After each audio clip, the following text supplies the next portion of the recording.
Hello friends. तर ही bike बघू शकता, ही माझी HD ची ॲडव्हेंचर आहे. या बाईकला आता जवळपास 2.5 वर्ष झालेली आहेत. तर या गाडीचा आपण रिझल्ट बघू शकता. तर मी या बाईकला ग्राफेन कोटिंग केलेली आहे. तर आपण बघू शकता हिचा ग्लॉस वगैरे. या कोटिंगमुळे गाडीचा कलर जो आहे तो जशाच तसा राहतो. तसेच या कोटिंगमुळे गाडीच्या कलरची लाईफ वाढते. तसेच छोटेसे सॉल मार्क वगैरे येत नाहीत आणि ग्लॉस हा कायम टिकून राहतो. या माझ्या बाईकचा कलर ऑलरेडी मॅट असा होता, परंतु मी याला कोटिंग करून ग्लॉस बनवलेला आहे. तर आपण बघू शकता ही गाडी कशी दिसते. हिला बघितल्यास असं कोणीही म्हणू शकणार नाही की या बाईकला 2.5 वर्ष झालेली आहेत. तुम्ही समोरच बघू शकता हिचा रिझल्ट कसा आहे. या बाईकची माझ्या जवळपास 20,000 किलोमीटर झालेली आहे रनिंग. वापर जास्त नाही तरी पण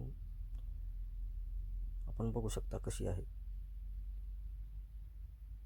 या कोटिंगला करून पण आता जवळपास 2 वर्ष झालेली आहेत. तर कोटिंगचा रिझल्ट बघू शकता. ही फक्त वॉश केल्यानंतरचा व्हिडिओ आहे. यामध्ये आपण पूर्ण बाईकला रिंगसहित कोटिंग केलेली आहे. तर बघा.